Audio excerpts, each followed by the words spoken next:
La mayoría de las personas cree que la escuela fue inventada para enseñar, para liberar la mente y para darnos herramientas de vida. Pero, ¿y si te dijera que la historia es mucho más oscura? ¿Y si el verdadero propósito de la escuela nunca fue enseñarte a pensar, sino a obedecer? Este viaje nos llevará a los orígenes de la educación masiva, a los planes de imperios y élites que decidieron moldear sociedades enteras a través de un sistema que hoy damos por sentado, pero que en realidad fue diseñado como una maquinaria de control.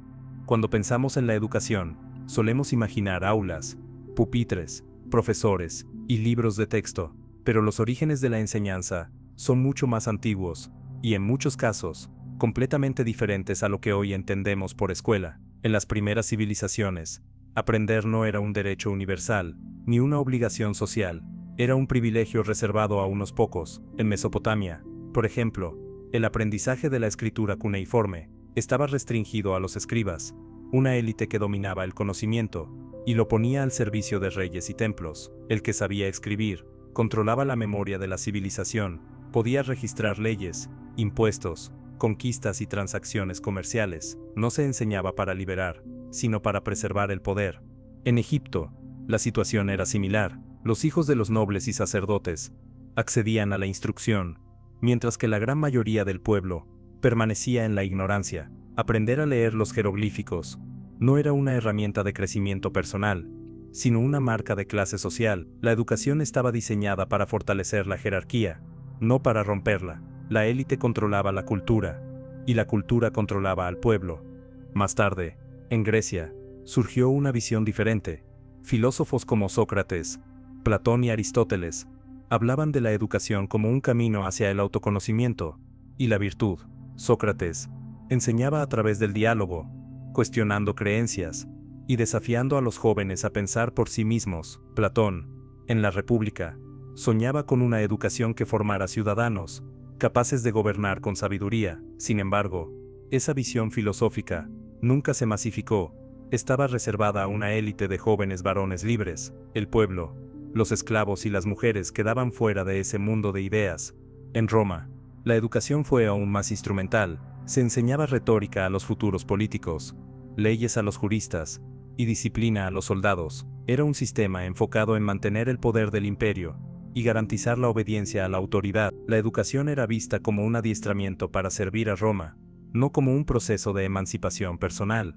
Así, desde el inicio, la educación nunca fue neutral, fue una herramienta de control social, una forma de seleccionar quién accedía al poder y quién permanecía en la sombra. Y aunque hoy creemos que la escuela moderna es hija de un progreso altruista, la verdad es que sus raíces están en la misma lógica: dividir, moldear y someter. Este capítulo inicial nos abre los ojos a una verdad incómoda.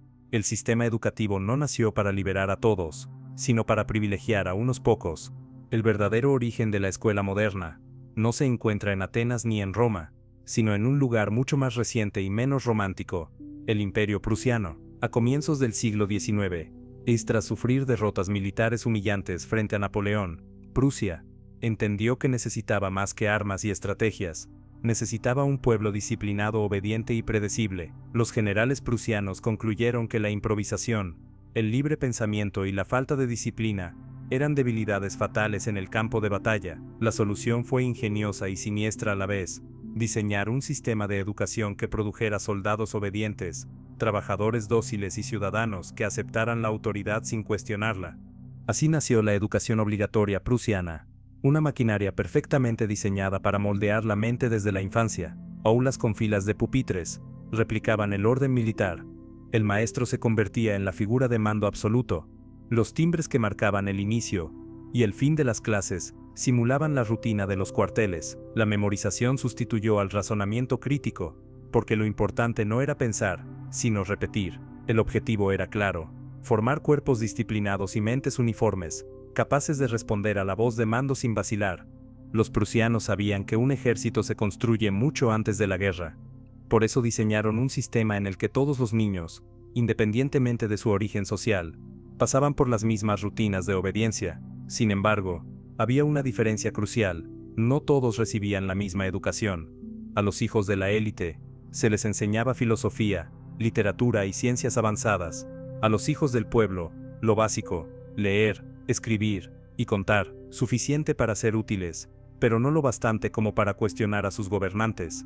La educación prusiana fue tan eficaz que impresionó a observadores de todo el mundo. Visitantes extranjeros describían con asombro cómo los niños se levantaban en silencio al sonar la campana, cómo respondían al unísono a las órdenes del maestro, cómo repetían lecciones palabra por palabra. No era una escuela en el sentido humanista, era una fábrica de obediencia. Y fue precisamente ese modelo, tan exitoso para crear disciplina colectiva, el que llamó la atención de otros gobiernos y empresarios fuera de Europa. En lugar de ver en él una amenaza a la libertad, lo vieron como una herramienta poderosa para controlar sociedades enteras. Lo que comenzó como una estrategia militar en Prusia, pronto se transformaría en un plan global para moldear naciones enteras bajo un mismo principio: la obediencia antes que la libertad. El sistema prusiano no tardó en cruzar fronteras. Lo que comenzó como una estrategia militar para disciplinar soldados, terminó convirtiéndose en el prototipo de la educación moderna. A finales del siglo XIX y comienzos del XX, delegaciones de intelectuales, políticos y empresarios estadounidenses viajaron a Europa para observar de cerca el milagro prusiano. Lo que encontraron no fue un sistema que liberara la mente, sino una maquinaria que producía ciudadanos uniformes, obedientes y previsibles. Y lejos de rechazarlo, lo vieron como la clave perfecta para un país que estaba entrando de lleno en la era industrial. En Estados Unidos, las fábricas de acero, petróleo y ferrocarriles necesitaban algo más que mano de obra. Necesitaban trabajadores disciplinados, que llegaran a tiempo, aguantaran largas jornadas y obedecieran órdenes sin cuestionar. No hacía falta creatividad, hacía falta obediencia. Los grandes magnates de la época lo entendieron con claridad. John D. Rockefeller, Andrew Carnegie y Henry Ford no solo invirtieron en fábricas, también invirtieron en educación, porque sabían que quien controla la escuela, controla el futuro de la nación. La Fundación Rockefeller jugó un papel decisivo. En un informe histórico, la propia fundación declaró: "No queremos una nación de pensadores, queremos una nación de trabajadores". Esa frase resume mejor que ninguna otra la filosofía detrás de la educación masiva que se implementó en Estados Unidos. No se trataba de formar individuos críticos, sino engranajes para un sistema económico en expansión. Fue así como el modelo prusiano fue importado y adaptado. Se introdujeron escuelas públicas obligatorias, con horarios estrictos, currículos estandarizados y materias diseñadas para preparar empleados más que ciudadanos libres. La disciplina del aula imitaba la disciplina de la fábrica. El timbre que marcaba los cambios de clase reproducía el silbato industrial. La repetición de contenido sustituía la reflexión personal. Todo estaba calculado para producir eficiencia, no sabiduría. Pero el control no se quedaba solo en la economía. También había un interés político. Con una población inmigrante en crecimiento, Estados Unidos necesitaba homogeneizar culturas, lenguas y costumbres. La escuela se convirtió en el gran laboratorio de integración forzada. Se enseñaba inglés, patriotismo, respeto a la bandera, y la idea de que la obediencia era virtud. En otras palabras, la escuela no solo producía trabajadores, también producía ciudadanos moldeados para servir al Estado. El resultado fue tan eficaz que pronto otros países lo imitaron. Lo que comenzó en Prusia ya no era un experimento, sino una fórmula global, y mientras más se expandía, más se consolidaba un mismo patrón: la educación masiva como herramienta de control, no como un espacio de libertad. La semilla estaba plantada, y el mundo entero comenzaba a cosechar sus frutos. Cuando la educación masiva comenzó a expandirse por el mundo, se presentó como un triunfo de la civilización, una victoria del humanismo y un símbolo de igualdad. Los gobiernos y las élites hablaban de progreso, de oportunidades para todos, de democratizar el conocimiento, pero detrás de esos discursos idealistas se escondía un plan mucho más calculado y sombrío: la estandarización de la mente. La pregunta que pocos se hacen es: ¿por qué el sistema educativo se parece tanto a una fábrica? La respuesta es clara cuando miramos sus raíces. El timbre que interrumpe las clases no está pensado para optimizar el aprendizaje, sino para acostumbrar al niño a obedecer señales externas sin cuestionarlas. Los pupitres en filas replican la organización de las líneas de producción, donde cada trabajador ocupa un lugar fijo y realiza tareas repetitivas. Las materias fragmentadas, matemáticas, ciencias, historia, lengua, separadas en horarios rígidos, no responden al modo natural de aprender del ser humano, sino al modo en que el sistema necesita dividir el conocimiento para hacerlo manejable y uniforme. El discurso del progreso escondía una estrategia: crear ciudadanos intercambiables, previsibles y obedientes, al igual que las piezas de una máquina. Los individuos debían ser formados bajo un mismo molde para encajar en la estructura social y económica. No se buscaba despertar genios, sino neutralizar diferencias. La creatividad, la imaginación y el pensamiento crítico eran riesgos, no virtudes. Incluso la idea de la obligatoriedad escolar es reveladora. Antes del siglo XIX, que el aprendizaje era visto como un privilegio, pero con la industrialización se convirtió en una obligación. El Estado no podía permitirse ciudadanos que no pasaran por el molde escolar. No se trataba de garantizar oportunidades, sino de asegurarse de que todos los niños absorbieran la misma narrativa, los mismos símbolos, la misma versión de la historia. De este modo, el sistema lograba uniformar las conciencias y reducir la posibilidad de rebeldía intelectual. La clave del engaño fue el lenguaje del progreso. ¿Quién podía oponerse a la idea de que todos los niños fueran a la escuela? Nadie. Y ese consenso fue la cortina perfecta para que, bajo la promesa de igualdad, se implantara un modelo de obediencia colectiva. El resultado fue que, generaciones enteras, crecieron creyendo que su libertad estaba en el aula, cuando en realidad estaban siendo entrenadas para aceptar cadenas invisibles. El plan oculto era brillante: disfrazar el control como oportunidad, la obediencia como virtud, y la uniformidad como justicia social. El pueblo creyó que avanzaba, pero en realidad estaba siendo domesticado para encajar en una maquinaria económica y política que lo necesitaba dócil, productivo y callado. Si el modelo prusiano había sentado las bases de la obediencia, y los magnates industriales lo habían exportado a Estados Unidos como herramienta económica, la Iglesia y el Estado se encargaron de darle a la escuela su carácter ideológico. No se trataba solo de formar trabajadores eficientes, sino de moldear conciencias que aceptaran la moral, los dogmas y los símbolos que sostenían el orden social. En muchos países, la educación comenzó bajo control eclesiástico. Los colegios de órdenes religiosas enseñaban catecismo, moral cristiana y obediencia a la autoridad divina. Pero con la llegada de los estados modernos, la escuela también se convirtió en un instrumento político. La combinación fue letal. Mientras la Iglesia moldeaba las almas, el Estado moldeaba la lealtad, y ambos coincidían en algo: la obediencia era más valiosa que la libertad. Los himnos patrióticos, las banderas en las aulas, y los juramentos a la nación, no surgieron por accidente. Fueron rituales cuidadosamente diseñados para inculcar un sentido de identidad colectiva, basado en la sumisión a un símbolo mayor. La escuela se convirtió en el lugar donde el niño aprendía que cuestionar a la patria, o a Dios, era un pecado, y que cumplir con su deber, ya fuera militar, laboral o religioso, era el mayor honor.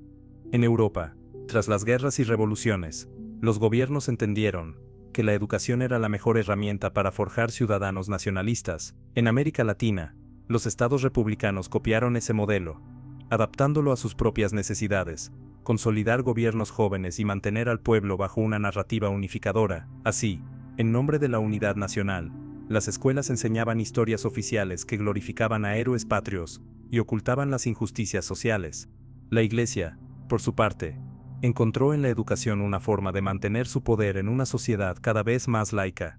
A través de la enseñanza religiosa, controlaba la moral de las familias, definiendo lo correcto y lo incorrecto, lo permitido y lo prohibido. De este modo, se garantizaba que incluso fuera de las misas, la fe siguiera marcando la vida de los niños.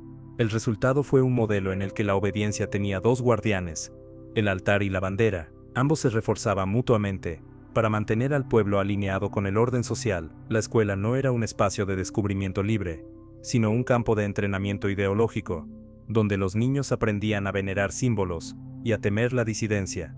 Lo más inquietante es que esos rituales aún persisten. Todavía se canta el himno, se iza la bandera, se repiten dogmas disfrazados de verdades absolutas. Pocas personas lo cuestionan, porque crecieron creyendo que esa era la esencia de la educación. Pero detrás de esos símbolos está la misma lógica: moldear conciencias obedientes, no espíritus libres. Con la llegada de la revolución industrial, la escuela terminó de adoptar la forma que conocemos hoy: una fábrica de conciencias, al servicio del engranaje económico. Las aulas ya no eran vistas como espacios de aprendizaje, sino como líneas de montaje, donde se producía en serie un mismo tipo de ciudadano. El paralelismo era evidente: fábricas de acero y carbón en el exterior, fábricas de mentes en el interior.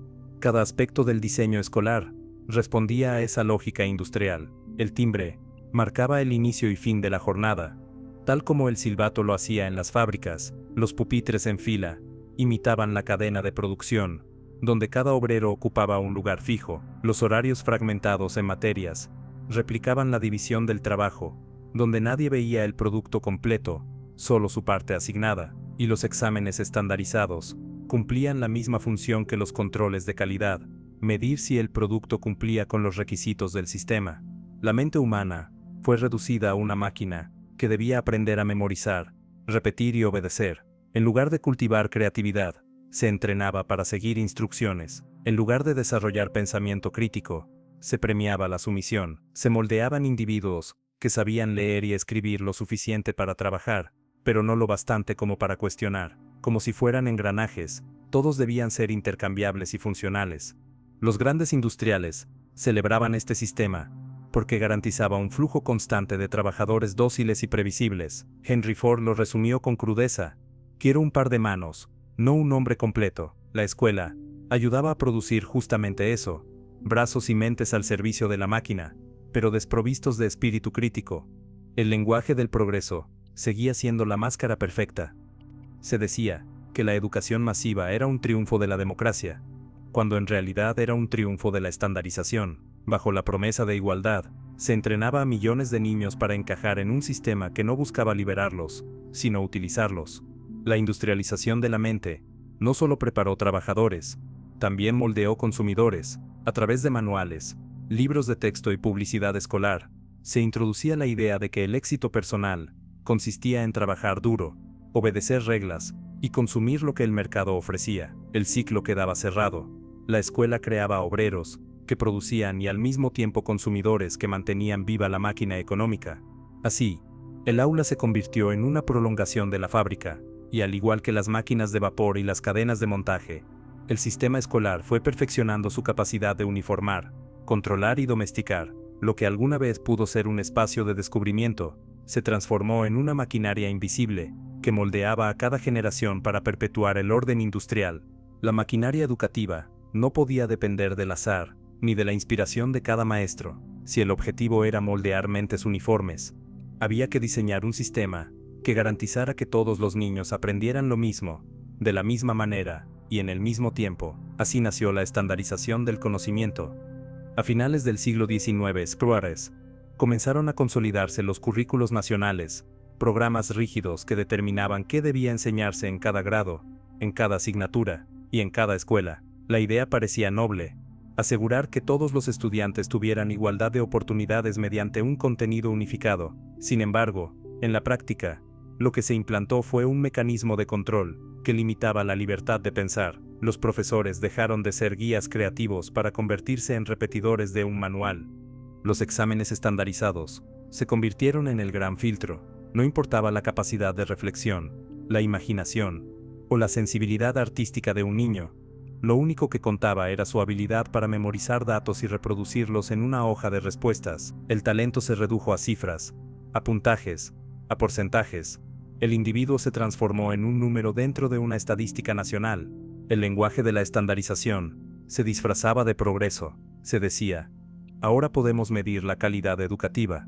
Ahora todos los niños aprenderán lo mismo sin importar su origen. Pero lo que se medía no era la calidad de su pensamiento, sino la capacidad de obedecer instrucciones y adaptarse a un molde. La creatividad se volvió irrelevante, porque no había un casillero en el examen donde pudiera entrar.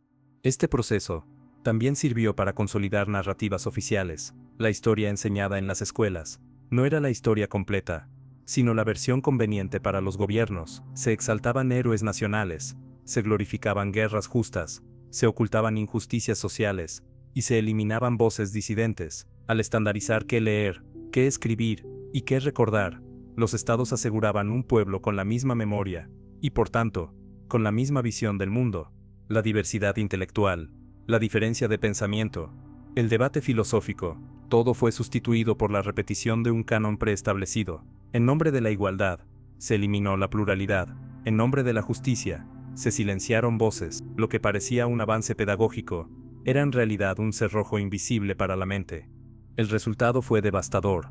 Generaciones enteras comenzaron a medir su valor, no por lo que pensaban, sino por el puntaje que obtenían. La escuela dejó de preguntar, ¿qué piensas tú?, y empezó a preguntar, ¿qué tanto puedes repetir? El conocimiento dejó de ser un viaje, y se convirtió en una cadena de producción intelectual. Uno de los mayores engaños del sistema educativo moderno fue la creación del mito del ascensor social. Se nos dijo que la escuela era la gran herramienta para salir de la pobreza, que estudiar con disciplina garantizaba una vida mejor, y que el mérito académico podía romper las cadenas de la desigualdad. El mensaje era claro: si estudias, tendrás éxito. Sin embargo, la realidad fue muy distinta. En teoría, la escuela debía ser el camino hacia la movilidad social, pero en la práctica, se convirtió en un mecanismo que perpetuaba las jerarquías existentes. Mientras se repetía el discurso de la igualdad de oportunidades, las diferencias entre ricos y pobres se consolidaban en las aulas. Los hijos de las élites tenían acceso a colegios con mejores recursos, profesores más capacitados, programas de enriquecimiento cultural y contactos que aseguraban su futuro. Los hijos de las clases trabajadoras, en cambio, eran formados en instituciones con menos recursos, currículos rígidos y una enseñanza orientada a trabajos de bajo prestigio. Así, el ascensor social funcionaba solo para unos pocos. En realidad, estaba diseñado más como una escalera de servicio que como una verdadera vía de ascenso. La mayoría de los estudiantes terminaban atrapados en la misma clase social en la que habían nacido, aunque se les hiciera creer lo contrario. El título académico se convirtió en un símbolo de esperanza, pero también en una cadena invisible que generaba frustración y conformismo. La educación masiva creó la ilusión de que todos competían en igualdad de condiciones, cuando en realidad las reglas del juego estaban amañadas. No se trataba de talento, sino de capital social, económico y cultural. El sistema vendía el sueño de que cualquiera puede llegar, pero al mismo tiempo cerraba las puertas estructurales para que la mayoría no lo lograra. Este mito fue reforzado por la propaganda estatal y empresarial. Se decía: estudia y tendrás un buen empleo, cuando lo que realmente querían era trabajadores más calificados para servir mejor al sistema. El esfuerzo personal se convirtió en la coartada perfecta para culpar al individuo de su fracaso. Si no logras ascender, es porque no estudiaste lo suficiente, no porque el sistema esté diseñado para mantenerte en tu lugar.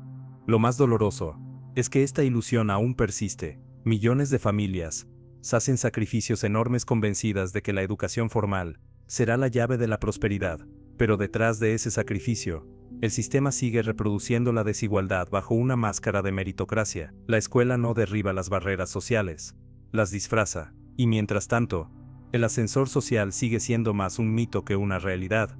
Si en los capítulos anteriores vimos cómo la escuela moldea la mente y controla el conocimiento, aquí debemos mirar un terreno más profundo y silencioso: las emociones, porque el sistema educativo no solo entrena la memoria, también programa la manera en que sentimos, reaccionamos y nos relacionamos con nosotros mismos y con los demás. En otras palabras, la escuela no solo fabrica trabajadores obedientes, también fabrica almas domesticadas. Desde la infancia, se nos enseña que nuestras emociones deben ajustarse a un molde. El niño inquieto es castigado, el sensible es ridiculizado, el que cuestiona es etiquetado como rebelde. Poco a poco, aprendemos que expresar lo que sentimos trae consecuencias negativas. Así, el aula se convierte en un laboratorio de represión emocional. Se premia la pasividad, se castiga la espontaneidad, la autenticidad se cambia por el miedo a no encajar. Las calificaciones son otro mecanismo de domesticación emocional. El fracaso escolar no es solo un resultado académico, es una herida emocional que marca al niño con la idea de que no es suficiente. Por otro lado, la nota alta genera dependencia de la validación externa.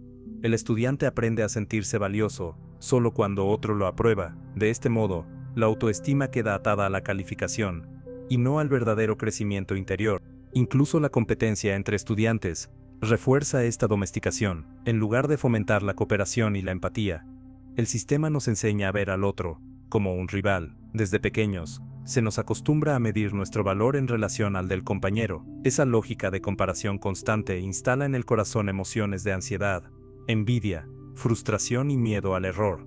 Lo más preocupante es que esta represión emocional no termina en la escuela, se extiende a la vida adulta. el trabajador que teme hablar en una reunión, el ciudadano que no se atreve a cuestionar a la autoridad, el individuo que esconde sus pasiones por miedo a ser juzgado, todos son el reflejo de aquella domesticación temprana. El filósofo Iván Illich lo advirtió con crudeza: la escuela enseña más que contenidos, enseña una forma de vivir sometido a jerarquías, y esa enseñanza se clava en lo más íntimo del ser, las emociones. Un niño que aprende a callar lo que siente, se convertirá en un adulto que calla lo que piensa. Así, la domesticación emocional es el último engranaje invisible del sistema educativo. No basta con controlar lo que sabemos, hay que controlar también lo que sentimos, y de esa manera, la obediencia deja de ser una orden externa, para convertirse en una voz interior que nos vigila desde dentro. La escuela moderna no se limitó a producir trabajadores para las fábricas o empleados para las oficinas, también se convirtió en la gran fábrica de ciudadanos, y no hablamos de ciudadanos críticos y libres, sino de masas dóciles, fácilmente manipulables y profundamente moldeadas por la narrativa oficial de cada estado. Desde sus primeros días, la escuela se concibió como el lugar donde los niños aprenderían a ser parte de la nación, cantar el himno, rendir honores a la bandera, aprender fechas patrias, y repetir los nombres de héroes nacionales. No eran simples rituales escolares, eran procesos de construcción de identidad colectiva al servicio del poder. El objetivo era claro: formar individuos que se reconocieran primero como súbditos del Estado antes que como seres libres. En Estados Unidos, por ejemplo, el juramento de lealtad a la bandera se instauró como rutina diaria en las escuelas, a finales del siglo XIX. En Europa, tras las guerras, los gobiernos utilizaron la educación como herramienta de cohesión nacional, enseñando narrativas heroicas que ocultaban derrotas y manipulaban la memoria colectiva. En América Latina, las jóvenes repúblicas copiaron este esquema para consolidar su legitimidad. En las aulas se exaltaba a los libertadores, pero se silenciaba a los pueblos indígenas, los campesinos o los movimientos sociales que cuestionaban el orden. El filósofo Michel Foucault lo explicó con precisión en Vigilar y Castigar. La escuela no solo enseña contenidos, sino que normaliza conductas, nos enseña a sentarnos derechos, a pedir permiso para hablar, a obedecer sin cuestionar. En apariencia, estas son normas de convivencia. En el fondo son lecciones políticas, que preparan a cada estudiante para aceptar jerarquías más grandes, las del Estado, la empresa, la iglesia. El currículum escolar se convirtió en un manual de domesticación ciudadana. La historia se enseña desde una sola perspectiva. La economía se simplifica para ocultar las injusticias del mercado. La política se reduce a nombres y fechas que despojan al estudiante de toda conciencia crítica. El resultado: ciudadanos que conocen los símbolos de la patria, pero desconocen los mecanismos de opresión que gobiernan su vida diaria. Este modelo de ciudadanía escolarizada se reforzó con la promesa de estabilidad. Sé un buen estudiante, cumple con las reglas, y tendrás un lugar seguro en la sociedad, lo que en realidad significaba: adáptate, no cuestiones, y serás recompensado con pertenencia, una promesa que mantiene a millones de personas encadenadas a un sistema que les da identidad, pero les roba autenticidad. Así, la escuela se convirtió en la fábrica, donde no solo se producen trabajadores y consumidores, sino también ciudadanos obedientes, que sostienen el edificio político y económico, sin atreverse a derribarlo. Una fábrica silenciosa, donde el molde no se ve, pero se siente en cada generación, que cree que la educación es sinónimo de libertad, cuando en realidad es sinónimo de domesticación. Si había un mecanismo perfecto para consolidar la obediencia intelectual, ese fue el de las pruebas estandarizadas. A simple vista, parecían una herramienta justa, un mismo examen para todos, sin importar clase social, escuela o región. Se nos dijo que eran el instrumento ideal para medir la calidad educativa y garantizar la igualdad de oportunidades, pero en realidad, escondían un objetivo mucho más profundo: uniformar el pensamiento bajo criterios previamente definidos por el sistema. El examen estandarizado nació con una lógica similar a la de la línea de producción industrial: medir la eficiencia del producto. Cada estudiante se convirtió en un número, un puntaje, una estadística que podía compararse, clasificarse y jerarquizarse. El talento ya no era el arte de pensar, sino la habilidad de reproducir lo que el sistema quería escuchar. Se premiaba la obediencia a la respuesta correcta, nunca la audacia de una reflexión distinta. Lo irónico es que estas pruebas, presentadas como un mecanismo de igualdad, en realidad ampliaron la desigualdad. Los estudiantes de familias ricas con acceso a mejores recursos y preparación, obtenían puntajes más altos, asegurando su entrada a universidades prestigiosas. Los estudiantes de sectores populares quedaban atrapados en calificaciones más bajas, que reforzaban el estigma de inferioridad. El mito de la meritocracia se consolidaba, no importaba tu contexto. Si fallabas en el examen, era tu culpa. El sistema se limpiaba las manos. Además, los exámenes estandarizados lograron algo más: reducir el horizonte del aprendizaje. Los maestros comenzaron a enseñar para el examen, limitando la curiosidad, el pensamiento crítico y la exploración de ideas. El aula se transformó en un centro de entrenamiento para superar pruebas, no en un espacio de descubrimiento. Aprender dejó de ser un viaje y se convirtió en un trámite para sobrevivir académicamente.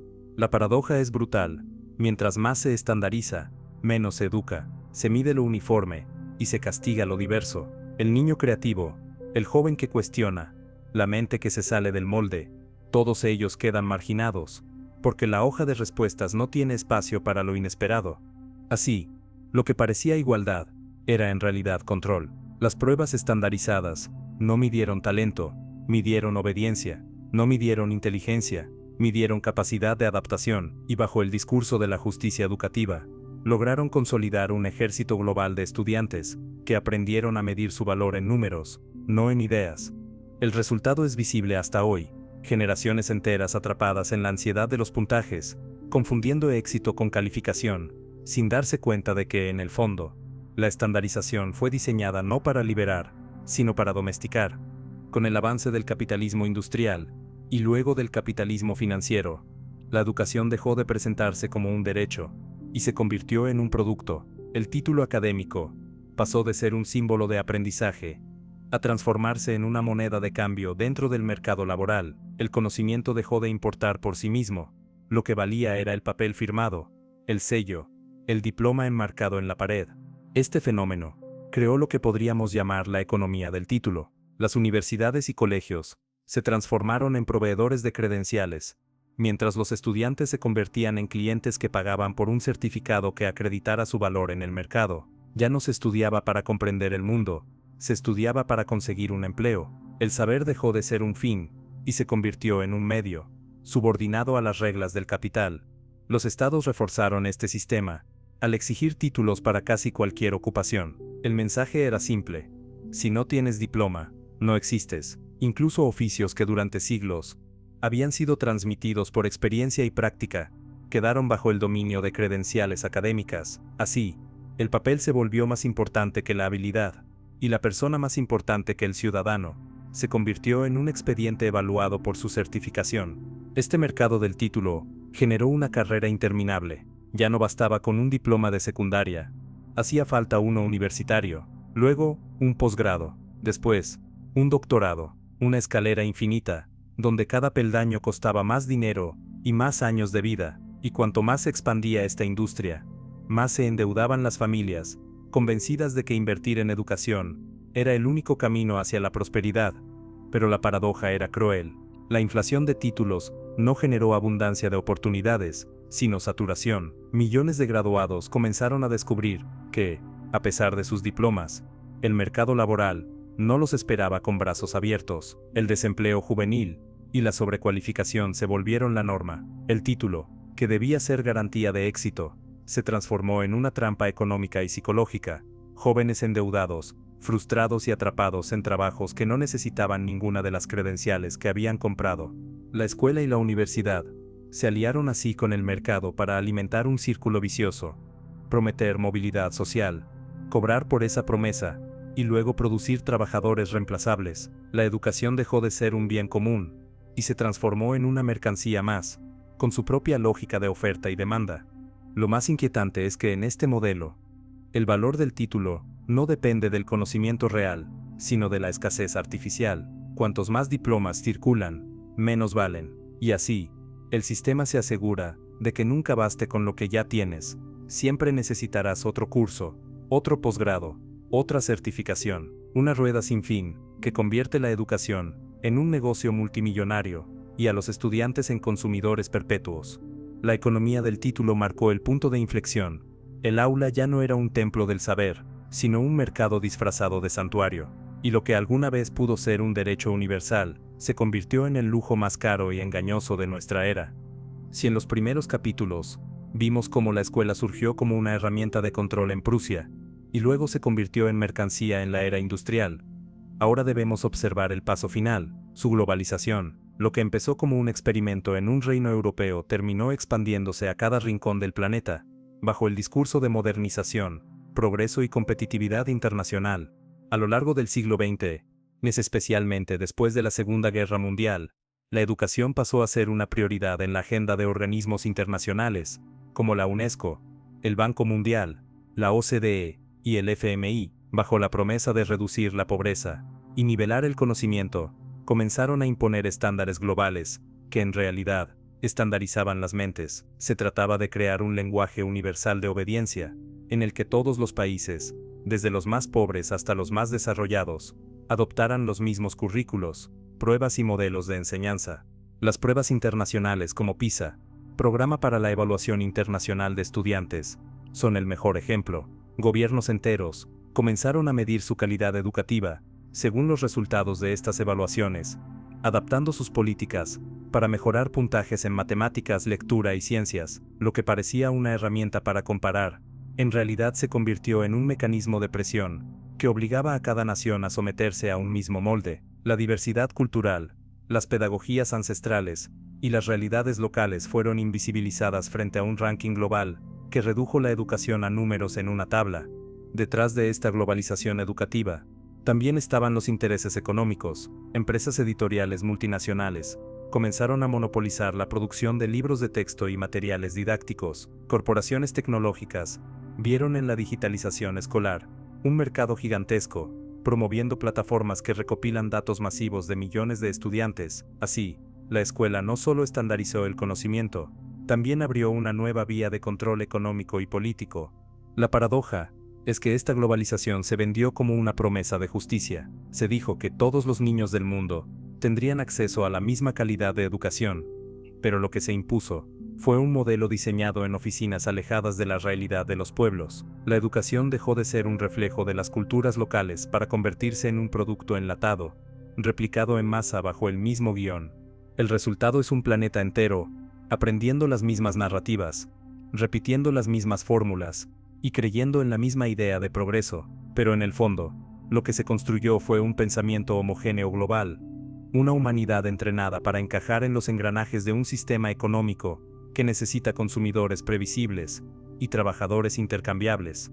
Así, la escuela ya no pertenece a una nación o a un gobierno, pertenece a un orden global que la utiliza como instrumento de estandarización. El modelo educativo dejó de ser un experimento prusiano para convertirse en una ideología mundial, la ideología de la uniformidad. A lo largo de la historia, cada vez que el sistema educativo ha intentado imponer obediencia y uniformidad, han surgido voces que se rebelan, porque aunque la escuela haya sido diseñada como una fábrica de obediencia, el pensamiento humano nunca ha podido ser totalmente domesticado. Allí donde hubo control, también hubo resistencia. Los primeros en levantar la voz fueron los filósofos y pedagogos, que vieron la educación no como adiestramiento, sino como liberación. Sócrates, mucho antes de la escuela prusiana, fue condenado precisamente por enseñar a los jóvenes a pensar por sí mismos y cuestionar la autoridad. Más tarde, figuras como Jean-Jacques Rousseau propusieron una educación natural y libre, en la que el niño no fuera moldeado por el Estado, sino guiado por su curiosidad. En el siglo XX, pensadores como Ivan Illich denunciaron la sociedad desescolarizada y advirtieron que la escuela se había convertido en una institución que anulaba la creatividad y perpetuaba la desigualdad. John Taylor Gatto, maestro en Nueva York, reveló en sus escritos cómo la educación obligatoria estaba diseñada para producir conformismo y no libertad. Estas voces rebeldes no solo criticaron, también inspiraron a generaciones a buscar caminos alternativos de aprendizaje. La rebelión también se manifestó en movimientos sociales, escuelas libres, pedagogías alternativas como Montessori, Waldorf o Reggio Emilia, e incluso comunidades de aprendizaje autogestionado surgieron como intentos de escapar del molde industrial, aunque muchas veces fueron marginadas o ridiculizadas por el sistema oficial. Demostraron que otra forma de educar es posible, una que fomente la creatividad, la cooperación y la autenticidad. En la era digital, Esta rebelión ha tomado nuevas formas. Miles de jóvenes han descubierto que el aprendizaje no está limitado a las aulas. Internet ofrece bibliotecas abiertas, cursos gratuitos y comunidades de conocimiento global. Aunque los algoritmos intentan encerrar ese aprendizaje en burbujas de control, la red sigue siendo también un espacio de resistencia, donde es posible construir conocimiento fuera de los moldes oficiales. La rebelión del pensamiento libre no es una guerra frontal, sino una llama que nunca se apaga. Se manifiesta en el niño que hace una pregunta incómoda en clase, en el joven que rechaza seguir el camino académico tradicional, en el adulto que decide desaprender lo que la escuela le inculcó y comenzar de nuevo. Cada acto de cuestionamiento es una grieta en la maquinaria de obediencia, porque aunque el sistema haya sido diseñado para moldearnos, la historia demuestra que el espíritu humano siempre busca la verdad, aunque esté escondida bajo capas de dogmas, y mientras existan individuos dispuestos a pensar, a sentir y a crear fuera del molde, la rebelión seguirá viva. Después de recorrer la historia de la educación como instrumento de control, llega la pregunta inevitable: ¿es posible imaginar un modelo distinto? Un modelo que no adiestre, sino que libere, un sistema que no reduzca al ser humano a engranaje económico, ni a número en una estadística, sino que lo acompañe en su desarrollo integral, respetando su singularidad y su potencial creativo. La respuesta no está en reformar superficialmente lo que ya existe, sino en una nueva conciencia educativa, una visión que entienda que aprender no es memorizar, sino descubrir, no es competir, sino cooperar, no es obedecer, sino crear. Este cambio exige romper con las cadenas invisibles que hemos heredado: el mito de la estandarización, la dictadura de los títulos, la domesticación emocional y la falsa promesa de ascenso social. En esta nueva conciencia, el maestro deja de ser un supervisor y vuelve a ser un guía, no alguien que dicta verdades, sino alguien que acompaña preguntas. La educación se convierte en un diálogo vivo entre generaciones, donde el conocimiento no se transmite como un dogma, sino que se construye colectivamente. La autoridad se sustituye por la inspiración, y el miedo por la confianza. La tecnología, en lugar de ser un nuevo mecanismo de vigilancia, puede convertirse en una herramienta de libertad, si se usa con conciencia crítica. Plataformas abiertas, comunidades de conocimiento descentralizado y espacios colaborativos pueden devolver al aprendizaje su carácter humano y creativo. El reto no es eliminar la tecnología, sino liberarla de los algoritmos que reducen al estudiante a consumidor. Más allá de la escuela, esta nueva conciencia educativa implica redefinir el propósito del aprendizaje: no estudiar para un empleo, sino para la vida; no formarse para obedecer, sino para comprender; no aprender para competir, sino para aportar a la comunidad. Una educación que despierte la sensibilidad, la ética, la espiritualidad y el pensamiento crítico. El psicólogo Carl Jung decía que el verdadero proceso de individuación comienza cuando dejamos de vivir según las expectativas externas y descubrimos nuestro propio centro interior. Una educación consciente debería ayudar a cada ser humano a iniciar ese viaje. Lo mismo proponía Viktor Frankl al hablar de la búsqueda de sentido. Aprender debería ser una herramienta para hallar propósito, no solo productividad. La nueva conciencia educativa no será impuesta por los gobiernos, ni por los sistemas tradicionales, porque estos están demasiado comprometidos con la lógica del control. Nacerá desde abajo, desde padres, maestros, comunidades e individuos que decidan romper el molde y construir espacios de aprendizaje auténticos. Nacerá cada vez que alguien se atreva a preguntar: ¿y si educar fuera algo más que preparar para un empleo? La historia de la educación parece un relato dominado por la obediencia, la estandarización y el control. Sin embargo, siempre hubo grietas, destellos de libertad y rebeldía, que se negaron a desaparecer. Allí donde la escuela se convirtió en fábrica de sumisión, aparecieron individuos y movimientos que defendieron el derecho a pensar por sí mismos. Sócrates ya lo encarnaba en la Atenas clásica. Su método no consistía en imponer verdades, sino en preguntar, en sembrar dudas. Por ello fue condenado, porque enseñaba a los jóvenes a cuestionar lo establecido. Siglos después, pensadores como Rousseau imaginaron una educación natural y libre, donde el niño fuera guiado por la curiosidad, y no por la disciplina militar. Más tarde, Tolstói fundó escuelas donde los campesinos podían aprender sin castigos ni jerarquías, experimentando la educación como un acto de emancipación. En el siglo XX, figuras como María Montessori o Rudolf Steiner revolucionaron la pedagogía proponiendo modelos alternativos que fomentaban la creatividad y la autonomía, y más radical aún fue Iván Illich, quien en la sociedad desescolarizada, advirtió que la escuela no era un espacio de libertad, sino un mecanismo de reproducción social, e invitó a imaginar un mundo donde aprender fuera tan natural como respirar. Los propios maestros también han sido rebeldes dentro del sistema. John Taylor Gatto, premiado como mejor profesor en Nueva York, denunció que la escuela moderna estaba diseñada no para educar, sino para domesticar. Su decisión de abandonar la enseñanza oficial fue un acto simbólico. La verdadera educación ocurre fuera del molde, en la vida misma, en la experiencia y en el diálogo. Hoy, la rebelión del pensamiento libre se reinventa en la era digital. Miles de jóvenes descubren que pueden aprender más en una tarde de investigación autónoma que en un año de clases repetitivas. Las comunidades de aprendizaje en línea, los proyectos de educación libre y las redes de conocimiento colaborativo son la evidencia de que la curiosidad humana siempre busca abrirse paso. Aunque los algoritmos intenten encerrar el pensamiento en burbujas, sigue habiendo quienes los hackean para buscar la verdad por sí mismos. La rebeldía educativa no siempre adopta la forma de un gran movimiento. A veces es un gesto pequeño, un niño que hace una pregunta incómoda, un joven que decide leer lo que no está en el currículo, un adulto que desaprende lo que le inculcaron. Cada uno de esos actos es una chispa que rompe la inercia de la obediencia. La escuela quiso fabricar piezas idénticas, pero el espíritu humano es demasiado vasto para ser reducido a un molde. Esa es la gran esperanza, que pese a siglos de domesticación, siempre habrá quienes se atrevan a pensar, a sentir y a imaginar un mundo distinto. La rebelión del pensamiento libre no es la excepción, es la esencia misma de lo humano.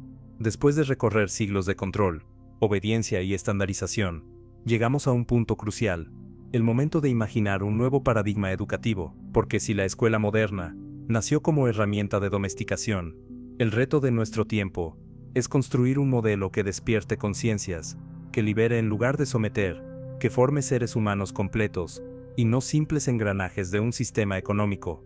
Esta nueva conciencia educativa no puede limitarse a reformas superficiales, como cambiar horarios o añadir más asignaturas. Debe ir a la raíz. ¿Para qué educamos, si el propósito sigue siendo producir trabajadores dóciles o ciudadanos obedientes? El sistema solo se maquillará, pero si el propósito es formar individuos críticos, creativos y conscientes, entonces la educación debe reinventarse desde sus cimientos.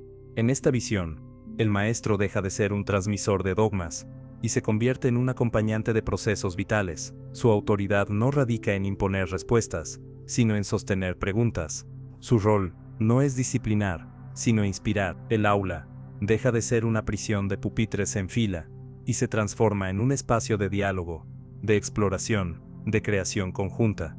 La nueva conciencia educativa también entiende que aprender no es acumular información, sino transformar la manera en que vivimos. Implica integrar la razón con la emoción, el conocimiento con la ética, la ciencia con la sabiduría ancestral. Significa reconocer que cada niño es un universo único, con talentos distintos que no pueden medirse en una prueba estandarizada. La tecnología, tantas veces usada como herramienta de vigilancia, puede convertirse en aliada, si se utiliza con criterio consciente. Plataformas abiertas, acceso libre al conocimiento y comunidades colaborativas pueden devolver al aprendizaje su carácter humano y colectivo. El reto es no caer en la seducción del algoritmo que manipula, sino usar la tecnología para expandir la libertad, y no para reducirla. En este horizonte, la educación se redefine como un camino hacia la autenticidad, no estudiar para un empleo, sino para la vida, no memorizar para aprobar, sino comprender para transformar, no competir por un título, sino cooperar para construir comunidad. Una educación que despierte sensibilidad, empatía y responsabilidad con el mundo. Como dijo Viktor Frankl, la verdadera tarea del ser humano no es buscar placer ni poder, sino encontrar sentido. La nueva educación debería ayudar a cada individuo a descubrir ese sentido, a conectar con su propósito y a desarrollar las herramientas para vivirlo con libertad. Esta conciencia no vendrá desde arriba, porque los estados y las élites están demasiado atados al modelo de control. Vendrá desde abajo, de padres que educan distinto, de maestros que se atreven a romper las reglas, de jóvenes que deciden aprender fuera de los moldes, de comunidades que crean espacios propios de conocimiento. El futuro de la humanidad depende de si seguimos perpetuando una educación que adiestra, o si nos atrevemos a construir una que despierte. porque solo un ser humano consciente, crítico y creativo, podrá enfrentar los desafíos de un mundo que cambia cada día. Y esa transformación empieza en lo más sencillo: atrevernos a preguntar, a desaprender y a imaginar lo que nunca nos dejaron imaginar. Al mirar atrás, lo comprendemos con claridad. La escuela moderna no nació para liberar, sino para domesticar. Fue diseñada como un experimento de control en Prusia, perfeccionada por los magnates industriales, utilizada por la Iglesia y el Estado como brazo ideológico, y finalmente globalizada por organismos internacionales bajo la máscara del progreso. Durante más de 2 siglos, generaciones enteras crecieron creyendo que estudiar era sinónimo de libertad, cuando en realidad estaban siendo moldeadas para obedecer. La gran mentira de la educación fue hacernos creer que era neutral, que era la vía justa hacia la igualdad, que el conocimiento transmitido en las aulas era la verdad universal, pero cada timbre, cada fila de pupitres, cada examen estandarizado y cada diploma nos recuerda que el sistema no estaba pensado para despertar conciencias, sino para producir ciudadanos dóciles, trabajadores previsibles y consumidores obedientes. Sin embargo, dentro de esa maquinaria, siempre existió un margen de fuga. Cada niño que preguntó lo que no debía, cada maestro que enseñó más allá del currículo, cada adulto que decidió desaprender lo que le inculcaron, todos ellos demostraron que la llama de la libertad nunca pudo ser extinguida del todo, y es esa llama la que debemos avivar. Hoy, en plena era digital, tenemos una oportunidad única: cuestionar el mito de la escuela como único camino al conocimiento, y atrevernos a construir nuevas formas de aprender, espacios donde la creatividad sea más valiosa que la obediencia, donde la cooperación valga más que la competencia, donde la educación no sea un entrenamiento para sobrevivir, sino un proceso para despertar como seres humanos completos. El epílogo no es un cierre, sino una invitación a romper el hechizo de la gran mentira educativa y a atrevernos a imaginar un futuro distinto, porque si aceptamos sin crítica lo que nos fue impuesto, seguiremos repitiendo el ciclo de obediencia. Pero si cuestionamos, si creamos, si construimos nuevos caminos, entonces la educación dejará de ser una fábrica de piezas uniformes, para convertirse en lo que siempre debió ser: un puente hacia la libertad interior y colectiva. La historia nos ha mostrado cómo el sistema fue diseñado para callar nuestra voz. El futuro dependerá de si tenemos el coraje de recuperarla. Hemos recorrido un largo camino, desde las primeras escuelas de escribas en Mesopotamia, pasando por el rígido modelo prusiano, la industrialización de la mente, la ilusión del ascensor social, hasta llegar a la era digital donde el control se ha vuelto más invisible que nunca. En cada etapa descubrimos lo mismo: la educación masiva fue diseñada no para emancipar, sino para moldear; no para liberar, sino para domesticar. El sistema nos prometió progreso, pero nos entregó obediencia; nos prometió igualdad, pero perpetuó desigualdades; nos prometió sentido, pero nos arrojó a una competencia vacía, donde el valor de la persona se mide en diplomas, notas y títulos que se acumulan como mercancía. La gran mentira no fue solo histórica, fue existencial. Nos hicieron creer que éramos libres mientras nos entrenaban para vivir dentro de jaulas invisibles. Pero toda mentira, tarde o temprano, comienza a resquebrajarse. Hoy, millones de personas sienten en su interior que algo no encaja. Estudiantes cansados de memorizar sin comprender, jóvenes frustrados con títulos que no abren puertas, adultos que descubren que nunca aprendieron a conocerse a sí mismos. Esa incomodidad no es fracaso, es el alma que empieza a despertar. El desafío del siglo XXI no es mejorar los viejos moldes, sino atrevernos a romperlos. Necesitamos una educación que nos devuelva la capacidad de pensar críticamente, de sentir auténticamente y de crear sin miedo. Una educación que una el conocimiento con la vida, la razón con la emoción, la ciencia con la sabiduría interior. El filósofo Nietzsche nos advirtió que la verdadera tarea del ser humano es superar la mediocridad impuesta y forjarse a sí mismo como un ser único. Jung nos recordó que la individuación consiste en escuchar la voz del alma, no la del sistema. Frankl nos enseñó que incluso en medio de la opresión, el hombre conserva la libertad última: encontrar sentido. Esa es la educación que necesitamos, una que despierte lo más profundo de nuestra humanidad. El capítulo final de este recorrido no es un cierre, sino un llamado a padres, maestros, jóvenes y adultos, a cuestionar, a desaprender, a buscar nuevas formas de enseñar y aprender, porque la verdadera revolución educativa no comenzará en ministerios, ni en fundaciones, sino en cada hogar, en cada aula rebelde, en cada individuo que decida no ser moldeado. La escuela nos enseñó a obedecer, pero ahora nos toca aprender a despertar, y cuando lo hagamos, descubriremos que la educación nunca fue un edificio de ladrillos, ni un currículo impuesto. La verdadera educación es el viaje interior hacia la libertad, el autoconocimiento y la plenitud, y ese viaje comienza hoy, en el instante en que nos atrevemos a mirar más allá de la gran mentira.